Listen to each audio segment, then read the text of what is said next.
நேச்சுரலாகவே பெண்களுக்கு வந்து மார்பக வளர்ச்சின்றது ஹெரிடிட்ரியாக வந்து வளர்ச்சின்றது நேச்சுரல். அது ஒரு சிலருக்கு வந்து வளர்ச்சி இல்லாமல் இருக்கும். அது மாதிரி இருக்கவங்களுக்கு மார்பக சைஸ் வந்து ஒவ்வொருத்தருக்கும் ஒவ்வொரு மாதிரி இருக்கும். ஓவல் ஷேப்பில் இருக்கும், கூர்மையாக இருக்கும், ஒரு சிலருக்கு சர்க்கிளில் இருக்கும். அது மாதிரி இருக்கவங்களுக்கு லூஸ் அதிகமாக வரும். வளர்ச்சிக்குன்னு வந்து எந்த ட்ரெஸ்ஸும் கிடையாது. வளர்ச்சிக்குன்னு அவங்க நிறைய இப்போ பேட்லாம் வச்சு இது மார்பகத்தை பெருசாக காமிக்கணும்னு யூஸ் பண்ணுறாங்க.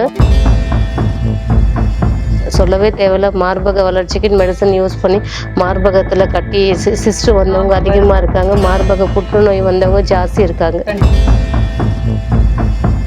அதனால இயற்கையான முறையில் நமக்கு எல்லாமே கடவுள் கொடுக்கும் போது அதை விட்டுட்டு நம்ம செயற்கையாக வந்து பார்க்கும்போது கவர்ச்சியை பார்த்து ஏமாறாம நேச்சுரல் இதுதான் நம்ம வந்து கொஞ்சம் கொஞ்சமாக சரி பண்ணி நேச்சுரலாகவே சரி பண்ணிக்கலாம்.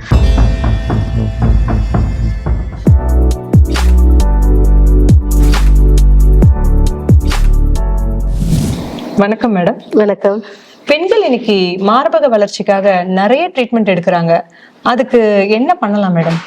என்ன ட்ரீட்மெண்ட் இருக்கு, நீங்க கொஞ்சம் சொல்லுங்க. நேச்சுரலாகவே பெண்களுக்கு வந்து மார்பக வளர்ச்சின்றது பாட்டி அம்மா அவங்களுக்கு வந்து ஹெரிடிட்ரியாக வந்து வளர்ச்சின்றது நேச்சுரல். அது ஒரு சிலருக்கு பாடி வீக்கால வந்து வளர்ச்சி இல்லாமல் இருக்கும்.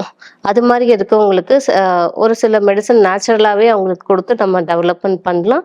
ஸோ அதுக்கேற்ற மாதிரி எக்ஸசைஸ் இருக்குது. அதுக்கான எக்ஸசைஸ் கொடுத்தாலும் அது நேச்சுரலாகவே டெவலப்மெண்ட் பண்ணலாம், பெருசாக்கலாம்.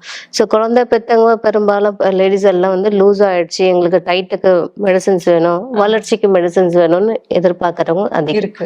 அதுக்கேற்ற மாதிரி அவங்களுக்கு உணவு முறையாகட்டும் நம்ம ஹெர்பல்ல கொடுக்குற மெடிசன் யூஸ் பண்ணாலே அவங்களுக்கு சரியான அந்த ஹைட்டு வெயிட் க்ரோத்துக்கு ஏற்ற மாதிரி நேச்சுரல் வளர்ச்சி இருக்கு. இப்போ ஜெனட்டிக் அவங்க ஜென்ரேஷன் வந்து ஃபேமிலியில எல்லாருக்கும் அந்த மாதிரி இருக்குது, அம்மாக்கு இருக்கு, பாட்டிக்கு இருக்கு அப்படின்னும் போது அது நேச்சுரலாகவே அவங்களுக்கு உணவு முறையில இன்க்ரீஸ் ஆயிடும்.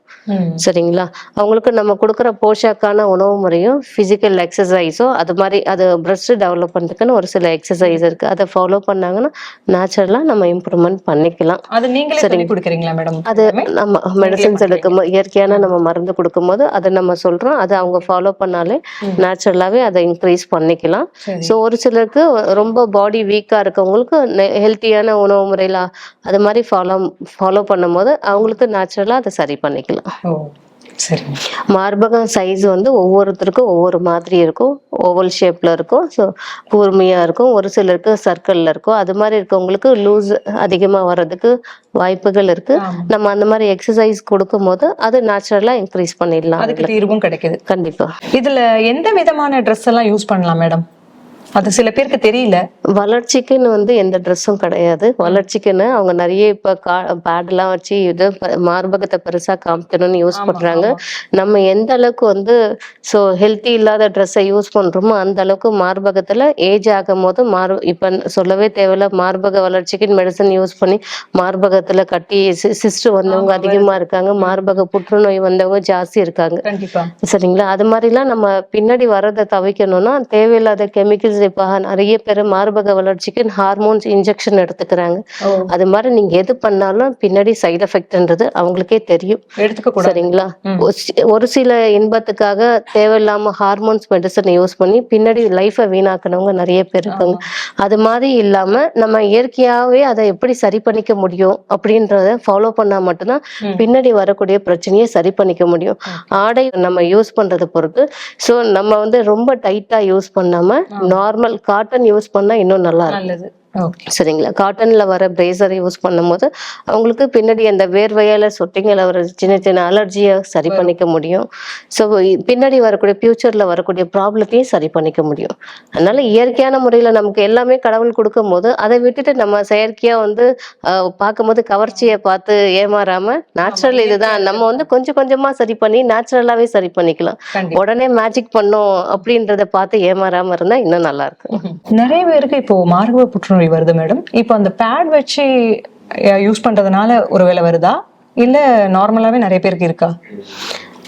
இதுல இறக்குறாங்க வேற. கண்டிப்பா. ம்.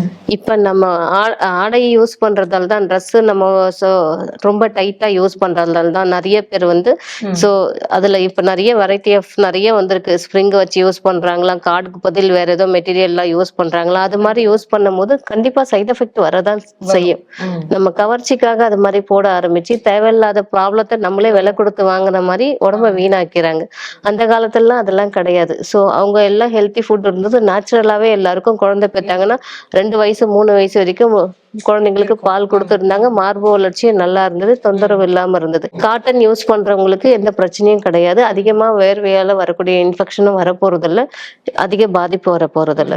ஸோ நிறைய பேட் வச்சு யூஸ் பண்ணாலும் சரி, வேற எதனா ஹார்மோன்ஸ்க்காக யூஸ் பண்ணாலும் சரி, அது எல்லாமே மார்பகத்துல இப்ப நமக்கு எந்த தொந்தரவும் கொடுக்கலனாலும் ஏஜ் ஆகும் போது வரக்கூடிய பிரச்சனைகள் அதிகம். இது எந்த வயசுல மேடம் வருது? இப்ப மார்பகத்துல வரக்கூடிய ப்ராப்ளம்ன்றது ஏஜ் வைஸா இல்ல, அவங்க எந்த அளவுக்கு ஹெல்த்தியா பாடியை மெயின்டைன் பண்றாங்க, எதை யூஸ் பண்றாங்களோ அதை பொறுத்துதான். நிறைய பசங்களுக்கு எது பெரும்பாலும் வந்து 35-40 வயசுக்கு மேல குழந்தை பிறக்காதவங்களுக்கு மார்பகத்துல அதிக அளவு பிரச்சனைகள் வரும். இப்ப குழந்தை பிறந்தவங்களுக்கு வந்து குழந்தைக்கு ஃபீட் பண்ணும் போது மார்பகத்துல ஹார்மோன் சைக்கிள் மாறும் போது ஃபீட் பண்ணும் போது அவங்களுக்கு மார்பகத்துல வரக்கூடிய பிரச்சனைகள் பெரும்பாலும் வராம இருக்கும். ஹெல்த்தியான மார்பகமா இருக்கும். ஏஜ் ஆகும் போது தொந்தரவு இல்லாம இருக்கும். நிறைய பேருக்கு மார்பகத்துல சின்ன சின்ன சிறு சிறு கொப்பளங்கள் வர்றது, அதை சரியா கிளீன் பண்ணாம இருக்கும்போது இன்ஃபெக்ஷன் ஆகி வேற எதனா தொந்தரவு கொடுக்கலாம். இல்ல சிஸ்ட் நிறைய வர ஆரம்பிக்குது. அது மாதிரி வர்றதெல்லாம் நம்ம யூஸ் பண்ற ட்ரெஸ்ஸால வருதா, இல்லைன்னா உணவு முறை எதனா மாத்துறதால வருதா, இல்ல வேற எதனா தொந்தரவு இருக்கான்னு ஆரம்ப ஸ்டேஜ்லயே வந்து அதுக்குன்னு பரிசோதனைகள்லாம் நிறைய இருக்கு. அது மாதிரி நம்ம செக் பண்ணிட்டு ஆரம்பத்திலேயே சரி பண்ணிக்கிட்டாங்கன்னா மார்பகத்தை சர்ஜரி பண்ணி எடுக்காத அளவும் பாத்துக்கலாம். மார்பகத்தை நேச்சுரலா வந்து ஆரம்ப காலத்திலே நம்ம எதுவுமே பண்ணலாம். ஆரம்பத்திலே நம்ம வந்து இது நேச்சுரலாவே சரி பண்ணா ஆரம்ப காலத்துல பண்ணிக்கலாம். மார்பகத்துல வந்து சிஸ்ட் வந்துட்டா அதுக்கு நம்ம வளர்ந்துட்ட பிறகு எதுவும் பண்ண முடியாது. அதுக்கு கண்டிப்பா அலோபதிக்கு தான். இல்ல, அலோபதி டாக்டர் என்ன சொல்றாங்களோ அவங்களுடைய ஒப்பீனியன் தான் பண்ண முடியும். மேடம் சொன்னது உங்களுக்கு எல்லாருக்கும் புரிஞ்சிருக்கும்னு நினைக்கிறேன். இது மாதிரி குழந்தையின்மை பத்தி நிறைய சந்தேகங்கள், கேள்விகள் எல்லாமே இருந்திருக்கலாம். அதை பத்தி நீங்க தெரிஞ்சுக்கணும் அப்படின்னா கீழே இருக்கிற கான்டாக்ட் நம்பர்ல நீங்க மேடம் கிட்ட எல்லாமே தெரிஞ்சுக்கலாம். கமெண்ட்லயும் நீங்க தெரிவிக்கலாம். நன்றி, வணக்கம்.